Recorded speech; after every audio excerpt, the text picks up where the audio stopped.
PG family, welcome back. Feels good to be back today. All praise to God, Kyle. We got a first podcast of the year with a guest and a lot more to come where that came from. Yes, sir. We're back. 2021. We already did our first podcast, 2021. But we have a guest today. I'm very excited. I'm sure you're excited. How have you been, Chief? I've been doing well. You know, we've been working, doing a lot of stuff as far as this is. Shout out to the stock. Neo has been blessing me a lot lately, so shout out to that. And we got some new apparel that we, getting ready to give a little preview of.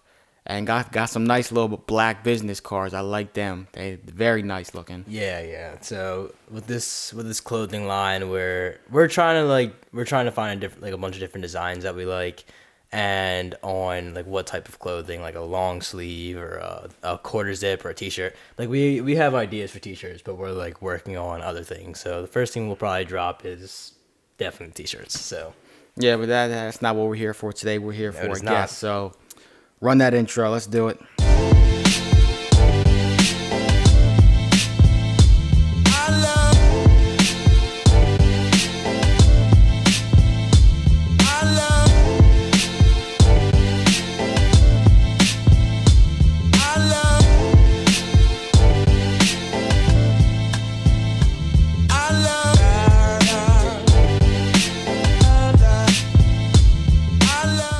Welcome back, PG family. Episode 5, Kyle. We have a special guest today, the first one of 2021. I'm very excited to have her here. You're obviously excited to have her here. Yes. I think I say that a lot. You're excited, now I'm excited. Yeah. Well, guys, let's welcome Francesca Ominous. You said it wrong. It's Anonymous. Anonymous. Come on, man. You gotta. It's been a little too long since I've seen you guys. Yeah. So we are definitely glad to have you here, Francesca. Thank you for coming on. And so you're at, what college? You're at University of Hartford. That's in, where is that at? It's in Connecticut. Okay, so how's that been? Obviously changing states and, with COVID, how's that been? What's been the change in your life as far as the college life and your experience? It's been challenging. It's like, I don't know, people have been saying it's not the typical college experience. But like as a freshman, we don't know any different. Yeah. So you just got to make your own fun. Mm-hmm. So yeah, I totally agree with that because, I'm hearing that from everybody. Oh, the college experience and this and that, but it's obviously not going to be the same. So obviously not. But so a big topic that we want to talk to you about today is because you have a great story to tell. You've been through a lot, obviously, in your life, and, we both know, but a lot of people don't know about it. So, Francesca, you are a cancer survivor. How, yes. Thank you. Very good applause. A round of applause. Definitely. All of you at home, too. Give a round of applause. So, how long have you had cancer for? So I'm in remission now. I've been in remission for almost 5 years. Okay. I was diagnosed when I was in 7th grade. And I don't know how long I had it before then. It was just, chilling in my body. But, yeah, so I am living life. I'm healthy, which is very unusual for me. Hey, that's good. Yeah, right? That's all good things. I'm not complaining. Yeah, you're acting that's a bad thing. But. No, absolutely not. But I'm doing great now. That's good. So you had pediatric or what type of cancer? Yeah, so I had thyroid cancer. Okay. Yep, and I had it when I was 13, so it falls under the category of childhood cancer. Okay. Mm-hmm. So with childhood cancer, talk about that. So talk about what, I guess when your mom took you to see a specialist, what was were you hurting inside, or like, what was the reason that your mom really took you to the specialist and then they told you that you had thyroid cancer? Yeah, so it all started just because I had a sore throat. Mm-hmm. And really? I went to, yeah. So it was pretty much like a cold. Yeah, it was wow. the day after Christmas. And oh, that's terrible. We went to urgent care because I used to dance and I was in the Nutcracker and, strep was going around backstage. So my mom was like, we'll just get her on some medicine and it'll be gone. And the doctor was like, well, you don't have strep, but there's a big mass on her thyroid. You need to get this checked out immediately. Mm-hmm. And from there, I went to my family doctor. He was like, you need to see an endocrinologist. Mm-hmm. Then I went to DuPont, saw an endocrinologist who was absolutely great. But I was on antibiotics for months. And when it came time where he was like, you need surgery, we went to another specialist at CHOP, and now he's my endocrinologist. Okay. So what was it like when you were 13 in 7th grade? What was it like hearing that you had cancer? Because that's very scary as a child to hear you have like a deadly, something that deadly and that serious. I mean, that's scary. Yeah, what was that Yeah. like for Just you and your hearing about family? So I, as crazy as it sounds, like I felt like I knew before. So with me, my situation was really different. My mass was too close to my vocal cords for them to do a biopsy on it. So I went into surgery with like many different options of an outcome, and that's why my surgery lasted 7 hours, because my doctor was like in complete denial that it was cancer. So he did the biopsy again, and when it came back cancer again, obviously they knew. And in that time, they didn't talk to my parents at all because no one wanted to tell them that it was cancerous. See, like, we went to school together for 4 years, and I didn't even know this story. Did you know this story? I did not. Exactly, I knew. Me and her had talked about it before because we were in. We had freshman science together, but I didn't know like this much into detail. Yeah, I didn't. I mean, 4 years, I didn't know like the entire story of it. Yeah, So. it's pretty. Scary. Yeah. But what was it like going into surgery at 13 and being under for like 7 hours? What was that like for you? What was your process of going in and then like recovering from it? Yeah, so I was really, really scared going into surgery, as anyone would be, never mind being a kid going into surgery. And it was my second surgery, actually, because I had my tonsils removed. Mm-hmm. So I remember going into the OR for my tonsil removal, and that was scary. And they tried to give you, it's called like silly juice, to make you like relax. Oh, laughy gas. Yeah, it's supposed to make you relaxed, and it didn't work on me at all. So I went into the operating room completely awake. To this day I can envision everything, which Wow. it's Wow. horrible. It's horrible. I can't imagine that. Yeah, it's not a something you want to see every day, I mean, I can imagine. Yeah, so I wrote my college essay, like I opened my college essay with hearing my doctor's cowboy boots click into my operating room because he wore cowboy boots, so he was taller. The doctor? Yeah, my surgeon wore cowboy boots. So it was just an experience, and he came into like the pre-op room with me and my mom and my dad to just show us like what my scar was going to look like, where my scar was going to be, where the mass was, and he took like, I'm sure it was like safe for skin, but he used a marker and like drew on my, so just the feeling of a 13-year-old girl who already doesn't like her body, of knowing I'm going to come out with this scar, not knowing what it's going to look like, how big it's going to be, seeing pictures of, scars before people, just scared me. And then waking up from surgery was just, it was rough. It was probably worse than Going under. Yeah, going under was that the nurse or anesthesiologist was like, all right, I'm going to count to 3 and you need to take like 3 deep breaths. And I was a pretty smart kid. Like, I know how to count to 3. I know it. So he put the anesthesia on my like face. Oh, so you just straight up. Yeah, so I had to like breathe in 3 times, and that was how much I was like intaking. So I thought I counted to 3, and he was like, I need you to count one more time. And I was like, Oh, wow. Nope, not doing it. And then the last things I remember hearing is just like, give me a thumbs up. And then I was out, and I can just go on about what I remember from the OR, but it was something else. Yeah, it had to be a lot. But Yeah. then, so waking up, and you obviously talked about you didn't know that there was going to be they told you there was going to be a scar, but because I know even when we were in science class freshman year, I know someone had asked you if you had fallen right there, and what was that like, after getting surgery and then living with that scar on your neck? What was that like? It's been a journey. It really has. I used to hate my scar. I would literally try to cover it up with makeup because I hated it so much. But I've met like a lot of girls that had thyroid cancer too, and we've kind of all learned to embrace our scars, and they kind of like represent who I am now. And like for my senior portraits, they covered my scar.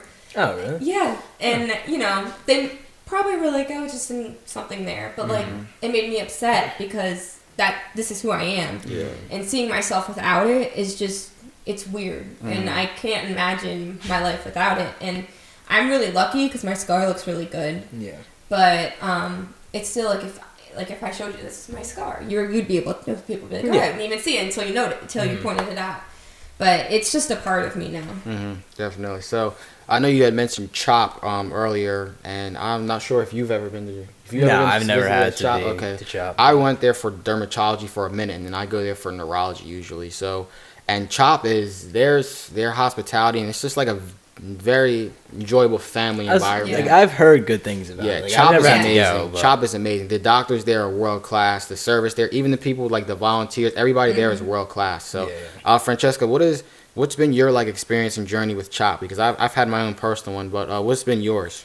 Oh my gosh, I absolutely love CHOP. It's just, I wouldn't want to go anywhere else for my health issues, and it's actually like my dream to eventually work there. Oh, so you want to be a nurse there? No, I'm in school for radiologic technology, so Oh.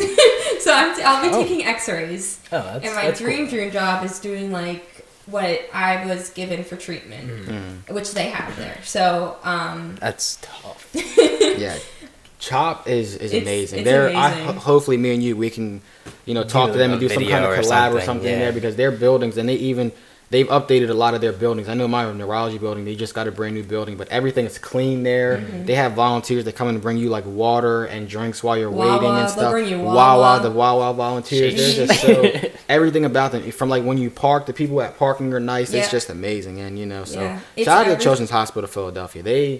They're different. It's everything you need when your child's going through something, and they're just everyone is absolutely amazing and just out of this world nice. Yeah, out of this world, definitely. So let's talk a little bit about transitioning from 8th grade to high school, because you got involved in a lot of different things in high school.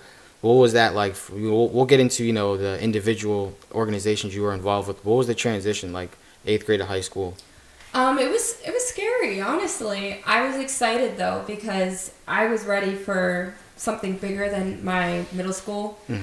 But I was going in, and I realized people didn't know who I am. People don't know my story. Yeah, they had to meet you first. Yeah. And that used to be like my first thing I would tell people, like, I'm a cancer survivor.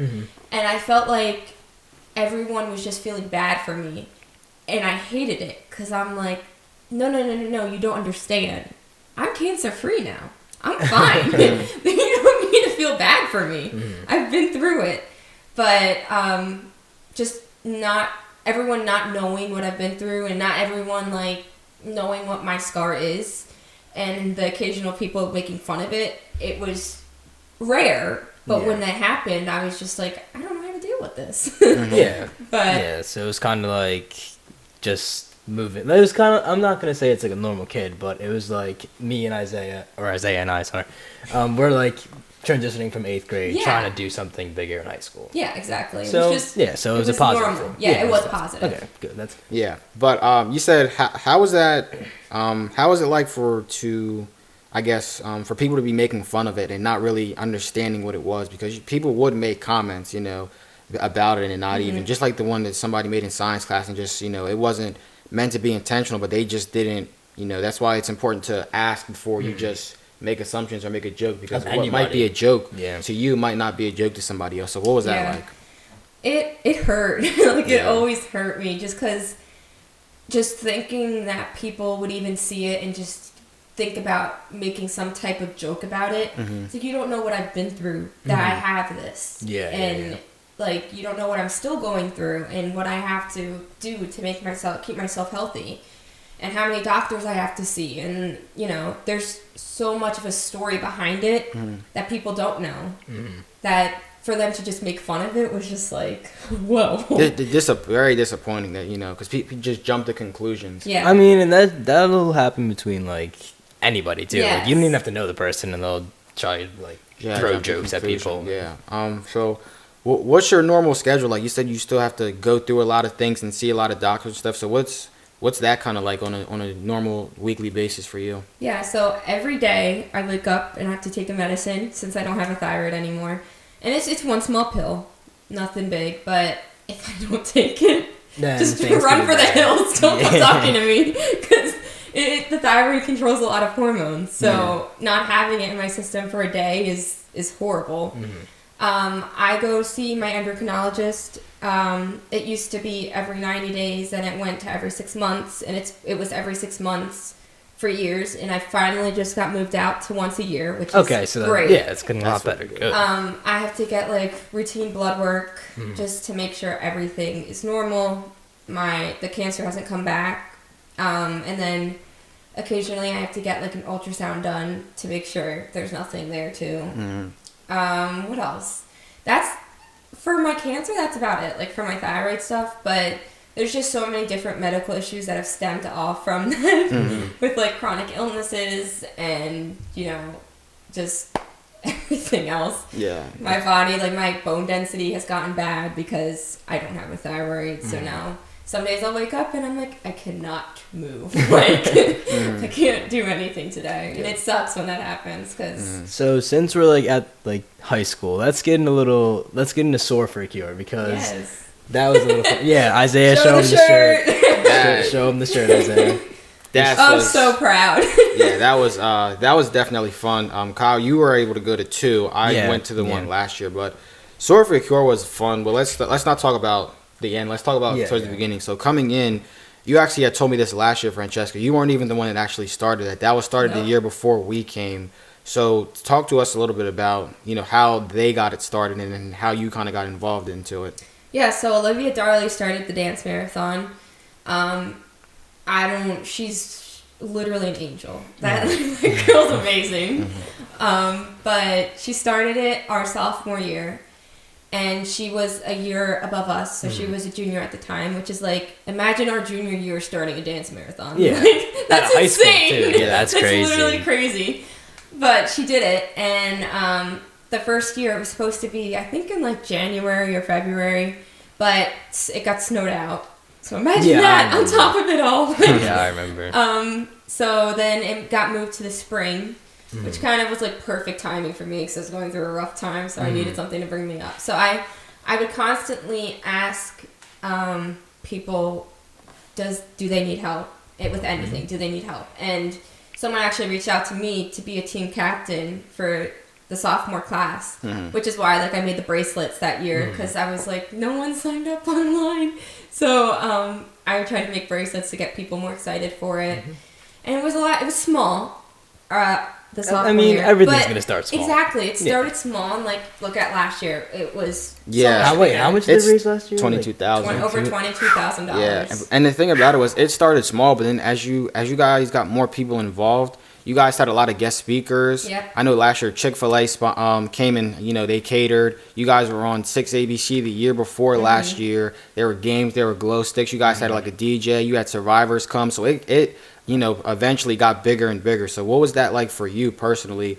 Being a cancer survivor, not even starting something, having people around you start it, then getting involved in it, and then it taking off the way it did.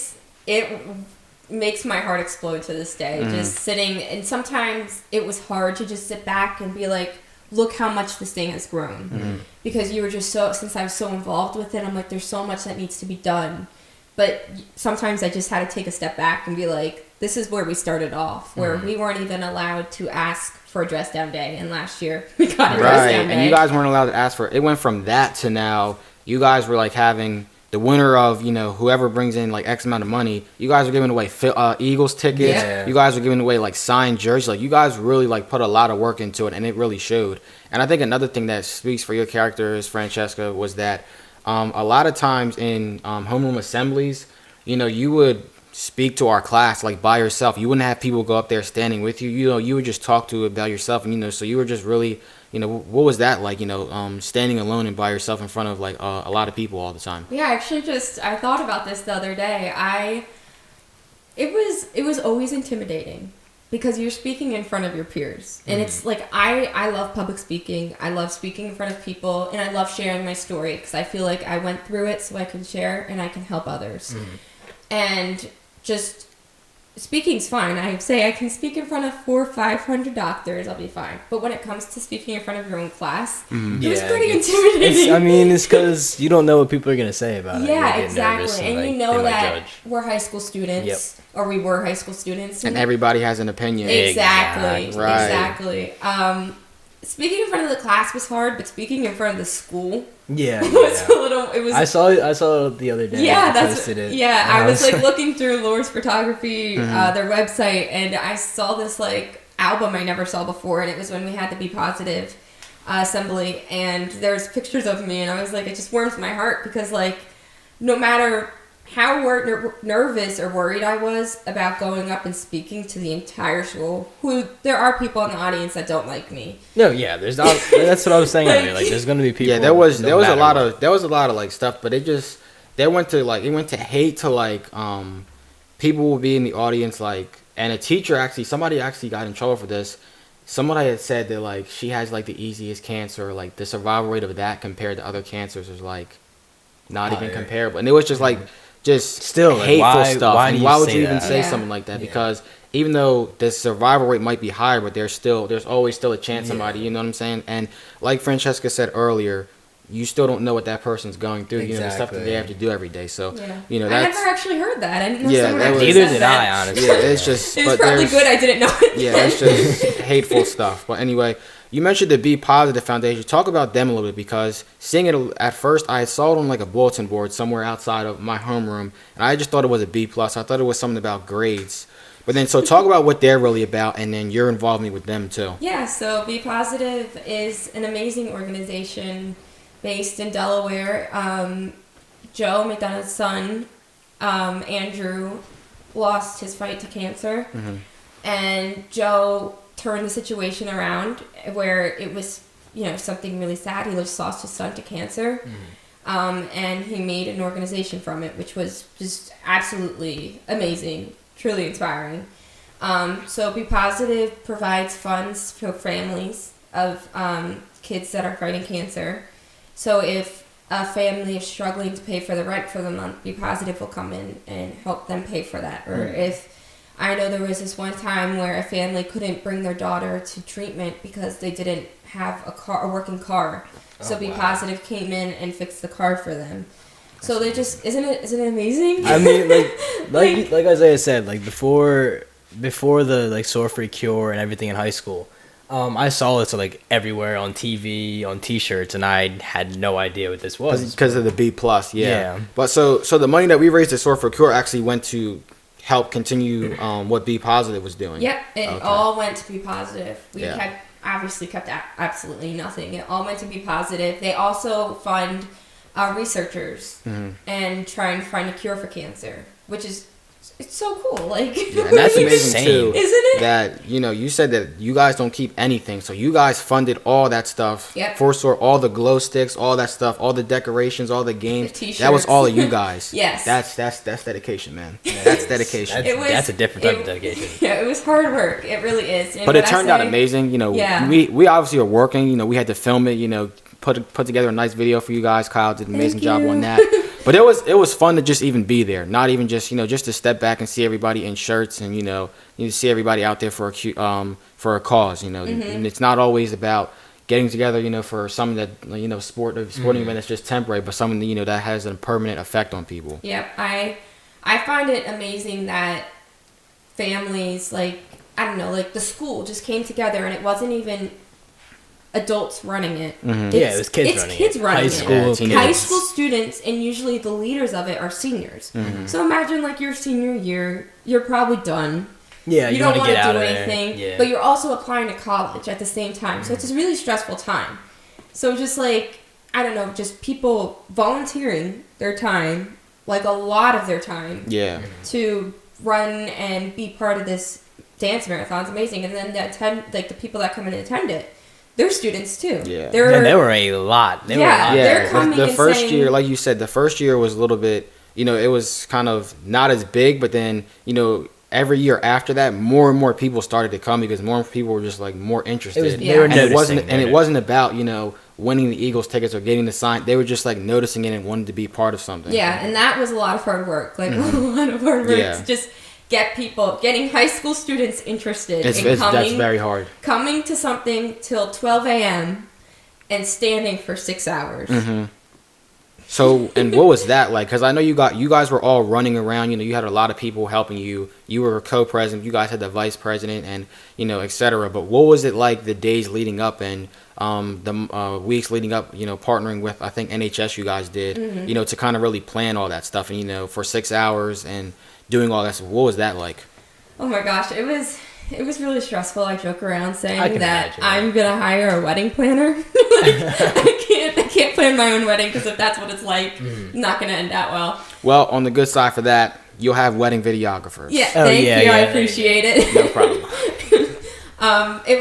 It was stressful, but again, sometimes I had to take a step back and be like, this is who I'm doing it for. Like, I just lost my friend earlier in that November last year To cancer? Oh, and wow. He was like a little brother to me.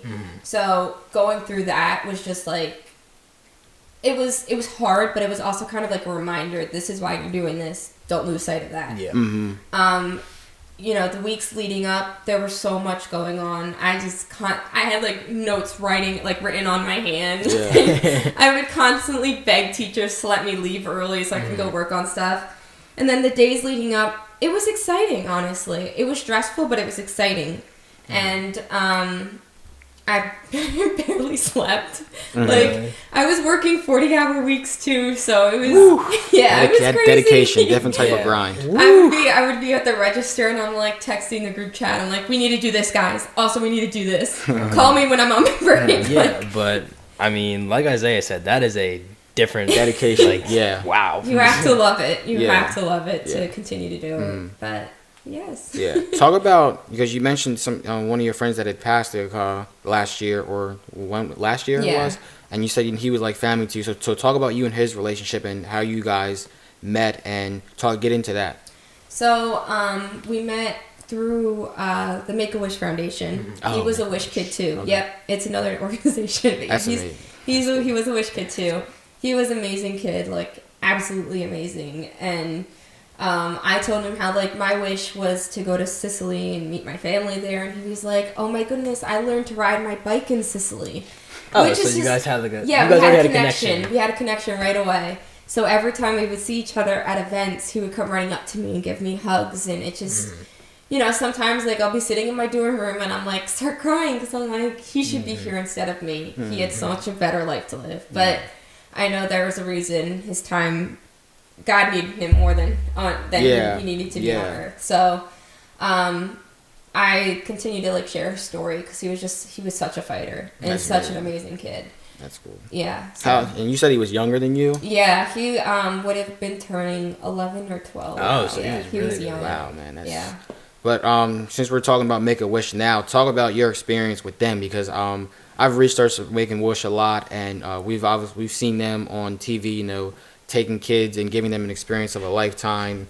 Chop obviously partners with them, but talk about your personal experience and what they did for you and this things you got to do along with them. Yeah, so when I actually heard of Make-A-Wish, I didn't even consider myself as someone being eligible for Make-A-Wish because when you hear of it, you think of kids with like that are I thought it was kids that were terminally ill, but it's kids that go through life-threatening illnesses or diseases, which is pretty cool. And then they just tell you, what's your one true wish?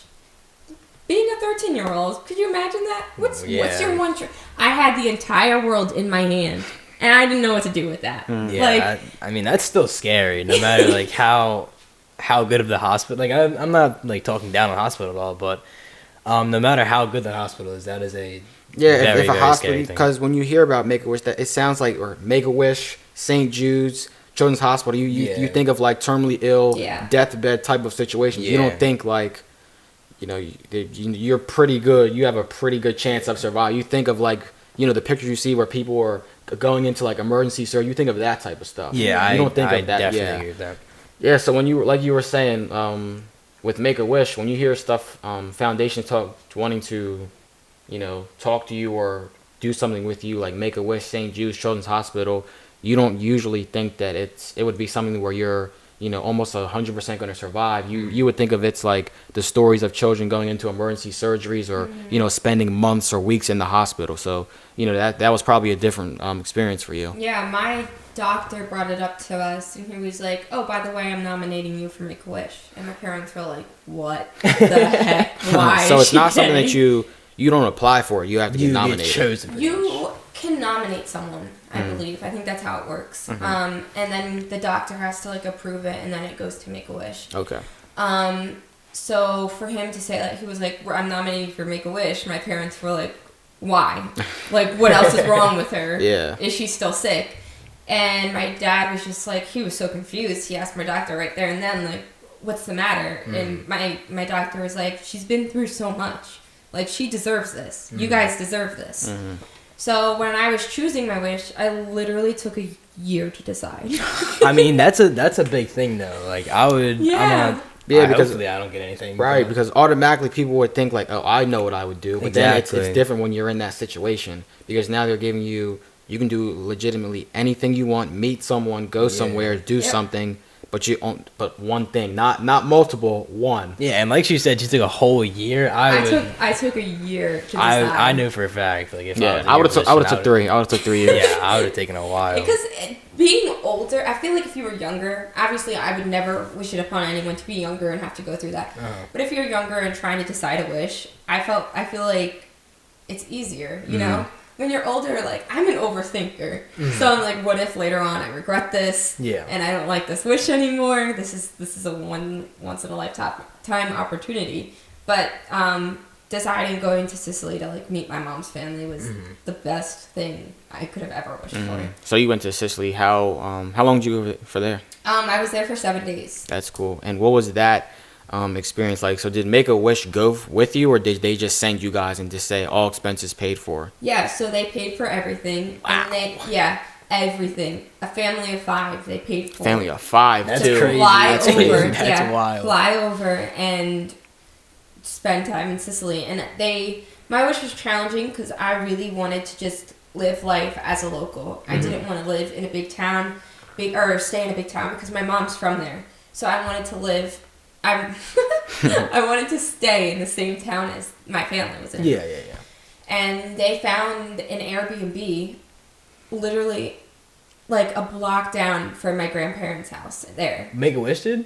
That's Yeah, amazing. they're That's crazy. They're committed to it. They don't go really halfway. Yeah, halfway. They do. So they got you guys an everything. Airbnb, and then they I guess all inclusive with food and anything you wanted. Yeah, basically. So then they plan 2 activities for you, and they ask you like, what do you want to do? And I said I wish to see my feet in the water in the Mediterranean Sea. So and that's all I gave them because that's all I knew. So they gave me a boat ride across the Gulf of Catania, where the guy just stopped the boat and said, "Okay, jump off." What? Jump off the back of the boat in the Mediterranean.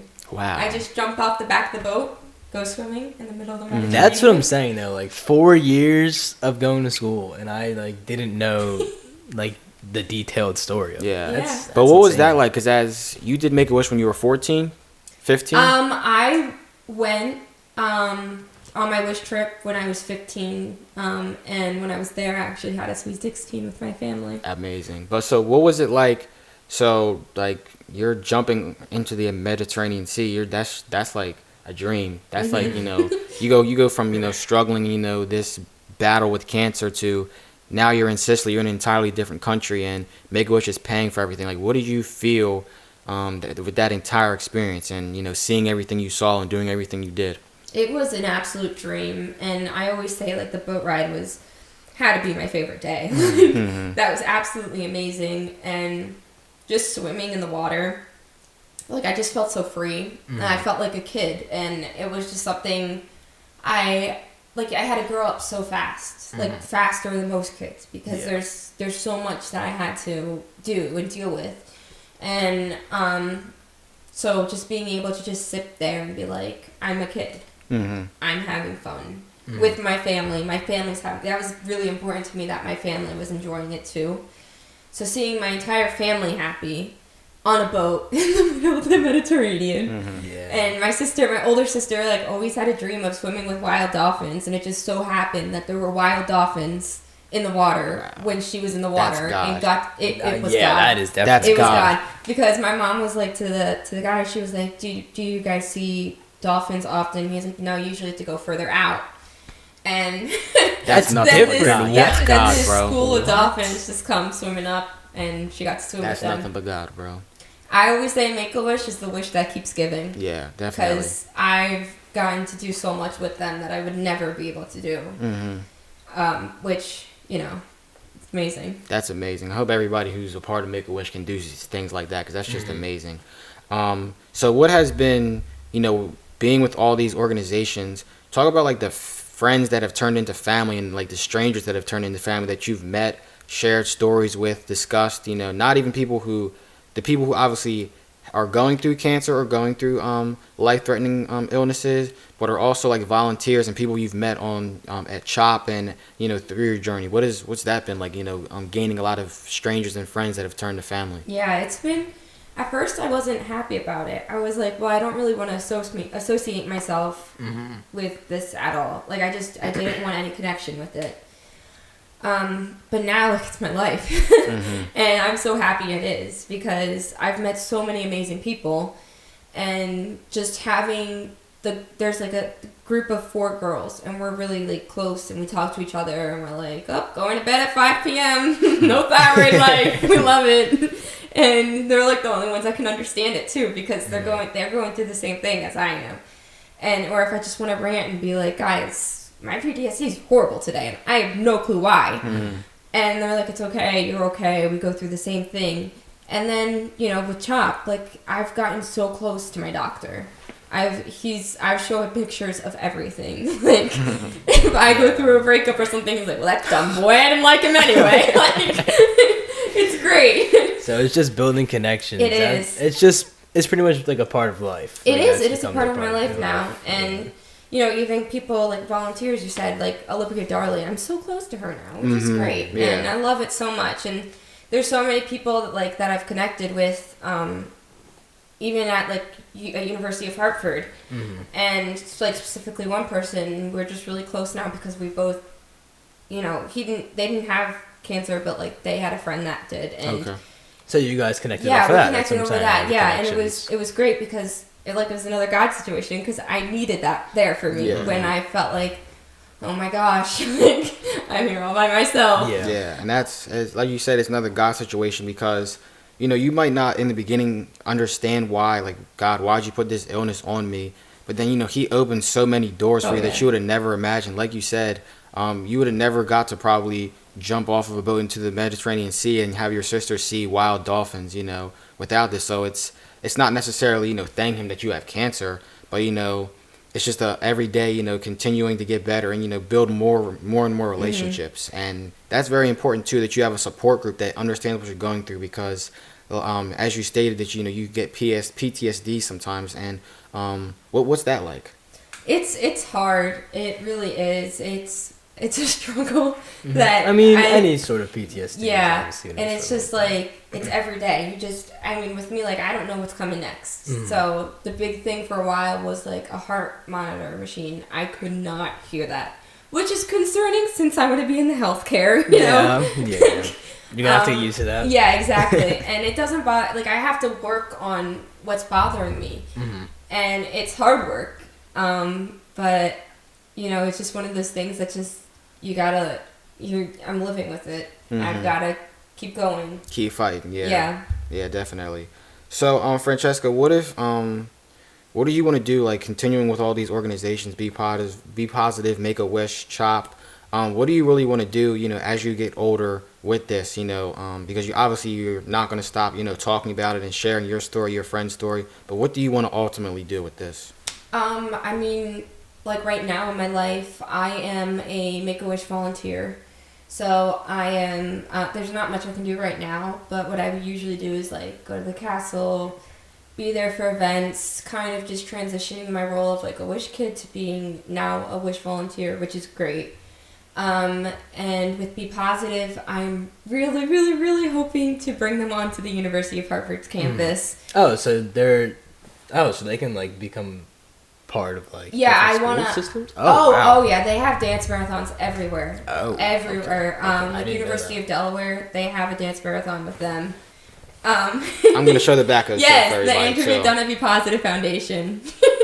everybody Just be look up the positive. Be Positive Foundation. That Oh will yeah, come up. everybody be positive. Yep, that's literally my life motto. Yeah, definitely. But yeah, I really hope to bring Be Positive onto the York campus soon. I don't know how, but I mean, Dedication. It's possible. You can dance do it. You marathons definitely and can do it. Dance You definitely can marathons, do it. hopefully, Yeah, as dedicated as you were in high school. Yeah, you could definitely do it.